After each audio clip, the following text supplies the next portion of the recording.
हर हर महादेव।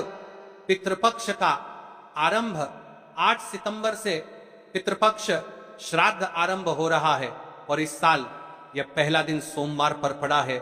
यही बात इसे और भी बड़ा बना देती है।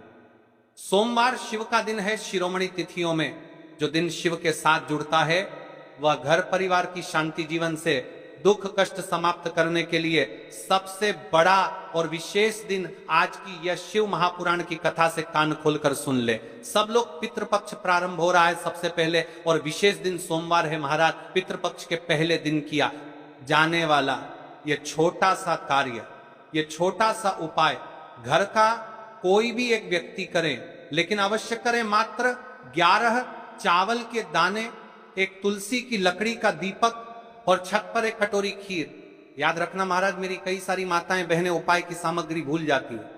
फिर से सुनिए, मात्र 11 चावल, एक तुलसी की लकड़ी का दीपक, अपने पितरों के लिए कटोरी खीर। छत पर सबसे पहले दिन 8 सितंबर सोमवार के दिन सबसे पहले हम पितृपक्ष के बारे में जानते हैं। सुनो महाराज, हमारे पूर्वजों का आशीर्वाद हमारे जीवन की बुनियाद है। जब धरती पर हम पैदा होते हैं, हमारे आगे जो राहें खुलती हैं उनके पीछे हमारे पूर्वजों की छाया रहती है।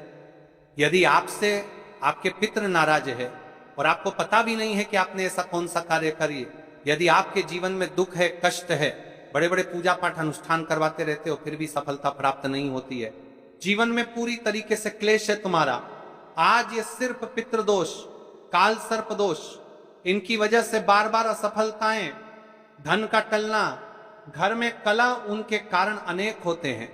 इसलिए हम आपसे कह रहे हैं 8 सितंबर सोमवार शिव का दिन और पितृपक्ष प्रारंभ हो रही है। सबसे पहले दिन किया जाने वाला है छोटा सा कार्य। ये छोटा सा उपाय घर की कोई भी माता बहन अवश्य करें, या फिर घर का कोई छोटा सदस्य कोई भी व्यक्ति कर सकता है, लेकिन हर घर यह उपाय अवश्य होना चाहिए। आज की ये शिव महापुराण की कथा से हम आपको बता रहे हैं। पितृपक्ष का आरंभ कई परंपराओं के अनुसार उन धन राशियों, निर्णयों और कर्मों को संतुलित करने का समय है जिससे पूर्वजों की संतुष्टि बनी रहे। जब पितरों को श्रद्धा से स्मरण किया जाता है, उन्हें भोजन दान दिया जाता है और उनके लिए उचित कर्म समर्पण होता है, तो वे अपने आशीर्वाद से परिवार पर कृपा करते हैं। यही कारण है कि कल सबसे पहला दिन है। आपसे कोई भी गलती ना हो, कल के दिन किया जाने वाला यह उपाय, सबसे पहले हम उपाय की सामग्री के बारे में जान लेते हैं। महाराज 11 अक्षत चावल के दाने, एक तुलसी की लकड़ी का दीपक और एक कटोरी खीर, मात्र 11 चावल के दाने। इस उपाय को आपको शुभ मंदिर में करना है। ध्यान रहे, इसका विशेष समय है, यानी कि समय करना है, यह हम आपको आगे बताएंगे। सबसे पहले जान लेते हैं एक तुलसी की लकड़ी का दीपक। तुलसी को पवित्र माना जाता है। तुलसी की लकड़ी से बना दीपक शुद्धि, रक्षा और देवी ऊर्जा का संकेत है। यदि आप पितृपक्ष के पहले दिन सोमवार के दिन इस तुलसी की लकड़ी के दीपक को प्रज्वलित करते हैं तो महाराज इससे पितरों को संतुष्टि मिलती है। और हम पहले ही दिन वह उपाय कर रहे हैं जो बड़े बड़े पूजा पाठ का वक्सूपर करके दिन पर नप्रति कर जानने का। महाराज पूजा पाठ करें, कामना करना महाराज अनुष्ठान में किए जाते हैं। यानी तुलसी की लकड़ी का दीपक, हम कोई साधारण दीपक की बात नहीं कर रहे हैं, इसलिए आपको उपाय को अच्छे तरीके से करना है। एक कटोरी खीर, ये अपने पितरों के लिए। लेकिन इस उपाय को आपको किस समय करना है, इसका भी एक निश्चित समय है महाराज। तो वीडियो के अंतिम तक बने रहिएगा। देखिए, हम इस विशेष पितृपक्ष में राशि से जुड़ा भाग्य भी बता रहे हैं और भाग्य में चल रही परेशानियों को भी बता रहे हैं। यदि आपके जीवन में कोई परेशानी चल रही है तो आप कमेंट बॉक्स में अपना नाम और अपनी राशि अवश्य लिखें। अगली कथा में हम आपको बताएंगे आपकी राशि से जुड़ा भाग्य। अब बात कर लेते हैं उपाय के बारे में। देखिए महाराज, कई सारे उपाय ऐसे रहते हैं जिन उपायों को करने के लिए पूरे घर परिवार में से एक ही सदस्य योग्य रहता है।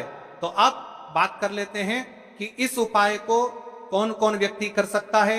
यह उपाय किसी भी परिवार के सदस्य द्वारा किया जा सकता है। पुरुष, महिला, युवा या वृद्ध पर अनुभव कहता है कि यदि घर की कोई बड़ी माता बहन इसे शुद्ध भाव से करे तो प्रभाव थोड़ा तीव्र व शीघ्र दिखाई देता है, इसलिए परंपरा में महिलाओं का यह भूमिका मान्य रही है।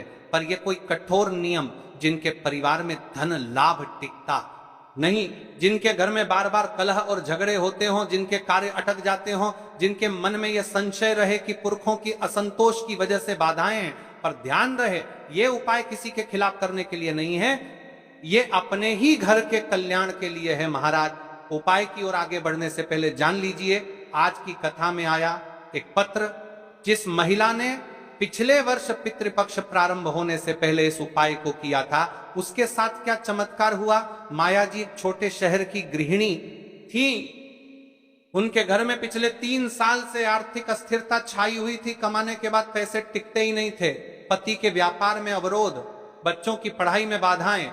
माया रोज पूजा करती और मंदिर जाती, पर मन में खालीपन रहता।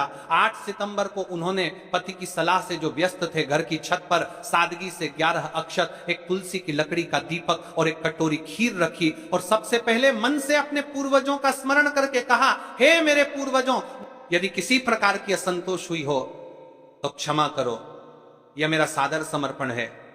कुछ ही हफ्तों के भीतर उनके पति को पुराने कर्ज का एक हिस्सा माफ हुआ। एक पुराना क्लाइंट वापस आया, घर में पहले जैसी हंसी लौटी।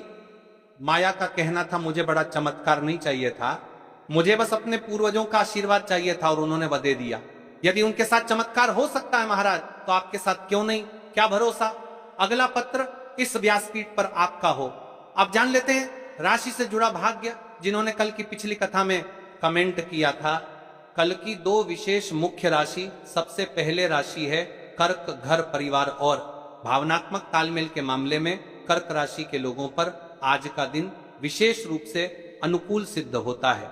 यदि आप कर्क राशि के हैं और परिवार में कलह, अस्थिरता है, आज का संकल्प आपकी स्थिति को शांत करने में सहायक होगा। दूसरी राशि है मकर, स्थायित्व और आर्थिक उन्नति के मामले में मकर राशि के लोग अक्सर मेहनती होते हैं, पर रुकावटें उनके प्रयासों में आ सकती हैं। आज का श्राद्ध संकल्प उनकी आर्थिक बाधाओं को कम करने में लाभदायी साबित हो सकता है, परंतु यह उपाय हर राशि के लिए फलदायी है, क्योंकि इसका आधार पितृ आशीर्वाद है, जो सभी पर असर करता है। अब महाराज चलते हैं हम उसे विशेष उपाय की तरफ, जो आपको 8 सितंबर सोमवार के दिन इस पितृपक्ष में करना है। देखिए, हम आपको सारी विशेष बातें बताने वाले हैं, तो वीडियो को स्किप ना करें। तो चलिए महाराज जी, आप चलते हैं उस विशेष उपाय की तरफ, जो आपको कल इस विशेष तिथि पर करना है। और इस विशेष पावन पर्व पर हम जिस उपाय की चर्चा करने जा रहे हैं, वह अत्यंत ही दुर्लभ और शक्तिशाली है। यह उपाय न केवल भक्त की मनोकामनाओं को पूर्ण करता है, बल्कि उसके जीवन के समस्त कष्टों का निवारण भी करता है। उपाय की सामग्री देखिए, महाराज मात्र तुलसी की लकड़ी से बना दीपक, 11 चावल के दाने और 1 चुटकी हल्दी। ये तीनों वस्तुएं देखने में सामान्य प्रतीत होती हैं, परंतु इनका महत्व और शक्ति अद्भुत है। जब इन्हें सही विधि से, सच्चे मन और श्रद्धा के साथ शिव मंदिर में प्रयोग किया जाता है, तब यह उपाय अलौकिक परिणाम प्रदान करता है। किसी भी धार्मिक कार्य का प्रारंभ बिना गणपति पूजन के अधूरा है। इसीलिए हम सबसे पहले विघ्नहर्ता, मंगलकर्ता, प्रथम पूज्य श्री गणेश जी को प्रणाम करते हैं। हे गणेश जी, हमारे जीवन से विघ्नों का नाश करो, सुख, शांति और समृद्धि प्रदान करो। और आज जो उपाय हम करने जा रहे हैं, उसमें कोई भी बाधा न आने दो। वक्रतुंड महाकाय सूर्यकोटि समप्रभ निर्विघ्नं कुरु मे देव सर्वकार्येषु सर्वदा। देखिए महाराज जी, अब हम बात कर लेते हैं सबसे पहले उपाय के बारे में। तो देखिए, तुलसी की लकड़ी का दीपक, 11 चावल के दाने और 1 चुटकी हल्दी। तो सबसे पहले आपको हम दीपक के बारे में बताते हैं। तुलसी की लकड़ी का दीपक, तुलसी माता का वर्णन शास्त्रों में अत्यंत पवित्र माना गया है। तुलसी के बिना कोई भी पूजन अधूरा है। यद्यपि शिवजी को तुलसी अर्पित नहीं की जाती, परंतु तुलसी की लकड़ी का उपयोग जब दीपक के रूप में किया जाता है, तो यह विशेष ऊर्जा उत्पन्न करती है। यह दीपक भक्त की मनोकामना पूरी करने में सहायक होता है। अब देखिए महाराज जी, 11 चावल के दाने का महत्व जानिए। चावल शुद्धता और समर्पण का प्रतीक है। हर दाना अखंडता और पूर्णता का द्योतक है। 11 अंक स्वयं में शक्तिशाली है। यह एकता और आध्यात्मिक जागृति का प्रतिनिधित्व करता है। जब 11 चावल शिवलिंग पर अर्पित किए जाते हैं तो यह 11 इंद्रियों का नियंत्रण और शुद्धिकरण करता है। मात्र एक चुटकी हल्दी हल्दी मां भगवती का प्रिय है और यह सौभाग्य, आयुर्वेद और पवित्रता का प्रतीक है। शास्त्रों में कहा गया है कि जहां हल्दी का प्रयोग होता है वहां मां लक्ष्मी का वास होता है। इसलिए जब इस हल्दी प्रयोग शिव मंदिर में किया जाता है तो यह शिव शक्ति और लक्ष्मी दोनों की कृपा प्रदान करता है। पितृपक्ष है। अब कई सारे लोग प्रश्न करेंगे कि महाराज जी, ना ही शिव जी को तुलसी समर्पित कर सकते हैं और ना ही इस उपाय को किया जाता है। तो देखिए, इस उपाय को आपको शिव मंदिर की चौखट पर करना है। यह जो दीपक हम प्रज्वलित करेंगे ये शिव मंदिर की चौखट पर करेंगे। तुलसी का संबंध आध्यात्मिक शांति, मानसिक स्थिरता और रोग नाश से है। जब तुलसी की लकड़ी का दीपक जलता है तो घर या मंदिर के आसपास की नकारात्मकता तुरंत दूर हो जाती है। महाराज जी, आपको इस तुलसी की लकड़ी के दीपक के बारे में हम आपको सबसे पहले बताते हैं। हालांकि आपके तीनों उपाय को साथ में ही करना है, लेकिन सबसे पहले और प्रथम तुलसी की लकड़ी का दीपक तो देखिए। तुलसी की लकड़ी प्राप्त करना, यदि घर में तुलसी का पौधा है तो उसकी जड़ के पास की नरम लकड़ी लेनी है। यदि घर में तुलसी का पौधा नहीं है तो बाजार से भी तुलसी की लकड़ी खरीदी जा सकती है। कई सारे घरों में तुलसी का वृक्ष नहीं होता है तो आप यह भी कर सकते हैं, ध्यान रहे, यदि आप किसी और के घर से ले रहे हैं दक्षिणा अवश्य दें। बिना दक्षिणा के तुलसी लेना अशुभ माना जाता है। लकड़ी को तैयार करना, तुलसी की लकड़ी को छोटे टुकड़े में काटकर उसकी बत्ती बनानी है। उस बत्ती पर कपास रुई लपेटना है ताकि वह दीपक में ठीक से जल सके।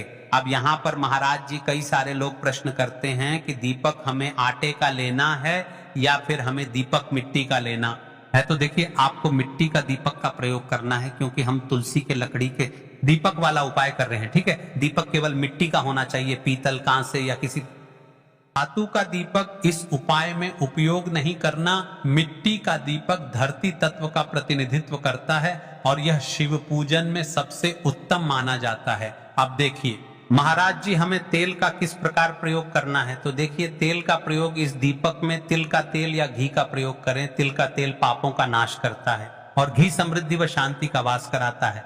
अब कई सारे लोग प्रश्न करते हैं कि महाराज जी, आपने हमें यह तो बताया ही नहीं कि कितने दीपक का उपाय करना है, आखिर दीपक कितने बने हैं। तो देखिए, कितने दीपक जलाने।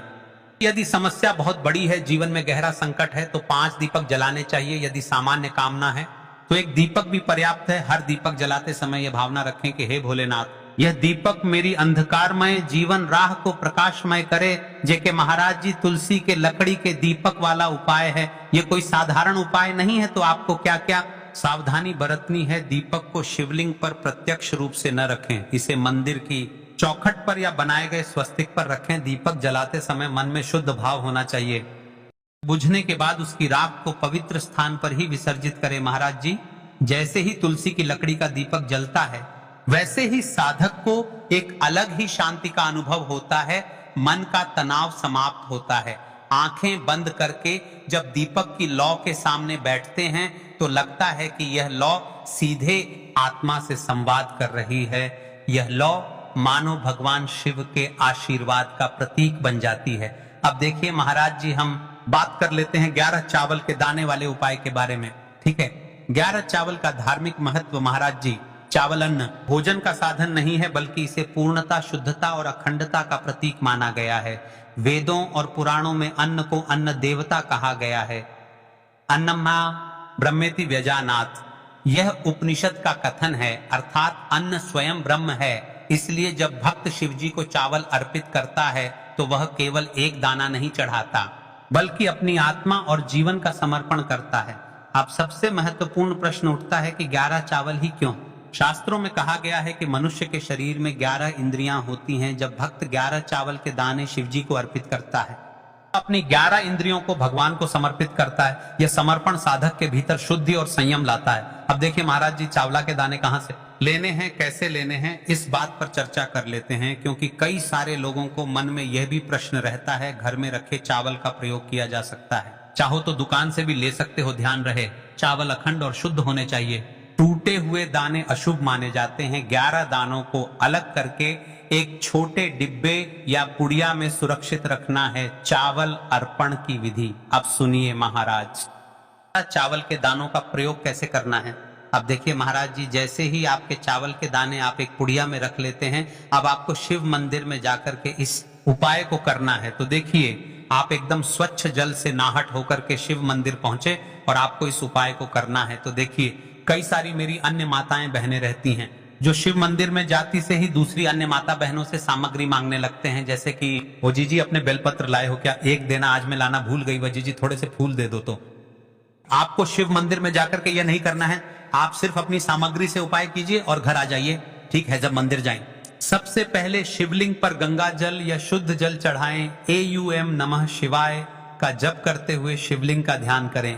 अब सबसे पहले एक चावल का दाना गणेश जी के स्थान पर अर्पित करें, क्योंकि गणेश जी बिना हर कार्य अधूरा है। इसके बाद शेष 10 दानों को एक एक करके शिवलिंग पर अर्पित करें। हर दाना चढ़ाते समय मन में एक एक प्रार्थना करें, जैसे पहला दाना है शिव, मेरे जीवन से रोग दूर करो। दूसरा दाना है महादेव, मेरे घर में सुख समृद्धि लाओ। तीसरा दाना है भोलेनाथ, मेरे संतानों को रक्षा दो। चौथा दाना मेरे व्यवसाय नौकरी में सफलता दो। पांचवा दाना मेरे परिवार में एकता बनी रहे। इसी तरह हर दाने पर अपनी मनोकामना रखनी है। भावनाओं की शक्ति महाराज जी, यह ध्यान रखना बहुत जरूरी है कि चावल अर्पण करते समय मन शुद्ध होना चाहिए। अगर चावल चढ़ाते समय मन में संदेह होगा तो उपाय फल नहीं देगा, लेकिन यदि दानों को अर्पित करते समय हृदय से प्रार्थना होगी तो भगवान शिव तुरंत सुनेंगे। चावल का आध्यात्मिक भाव, चावल का रंग सफेद है, यह शांति और पवित्रता का प्रतीक है। जब सफेद चावल शिवलिंग पर चढ़ाए जाते हैं तो यह साधक के जीवन से अज्ञान और अशांति को मिटाकर ज्ञान और सुख प्रदान करता है। 11 दाने सामूहिक रूप से पूर्णता का भाव लाते हैं। प्रत्येक दाना चढ़ाते समय यह मंत्र बोल सकते हैं, ओम त्र्यंबकम यजामहे सुगंधिम पुष्टिवर्धनम उर्वारुकमिव बंधनान मृत्योर्मुक्षीयमामृतात्, या केवल ओम नमः शिवाय का जाप भी पर्याप्त करते समय अनुभव। जब भक्त एक एक चावल का दाना अर्पित करता है तो वह अनुभव करता है का हर बोझ, हर कष्ट शिव जी को सौंप रहा है। हर दाना एक प्रतीक है दुख का बोझ हटाने का और सुख का द्वार खोलने का। अब देखिए महाराज जी, हम बात कर लेते हैं एक चुटकी है हल्दी के बारे में, यानी एक चुटकी हल्दी के उपाय के बारे में। तो देखिए हल्दी का धार्मिक महत्व महाराज जी, हल्दी केवल रसोई की सामग्री नहीं है, यह भारतीय संस्कृति, आयुर्वेद और अध्यात्म तीनों का अभिन्न अंग है। हल्दी को संस्कृत में हरिद्रा कहा गया है। हरिद्रा शब्द का अर्थ है को दूर कर दे। शास्त्रों और पुराणों में हल्दी को मां लक्ष्मी का स्वरूप माना गया है। जहां हल्दी होती है वहां समृद्धि, सौभाग्य और सकारात्मक ऊर्जा का वास होता है। शादी ब्याह जैसे मंगल कार्यों में हल्दी का सुबह के समय करना है या प्रदोष काल के समय करना है, या फिर आप हमसे ही प्रश्न करना चाहते हैं कि महाराज की सबसे उत्तम समय कौन सा है। तो देखिए सबसे पहले हम बात कर लेते हैं सुबह के समय के बारे में। सूर्योदय से पहले का समय, जिसे ब्रह्म मुहूर्त कहते हैं, सबसे उत्तम माना जाता है। इस समय वातावरण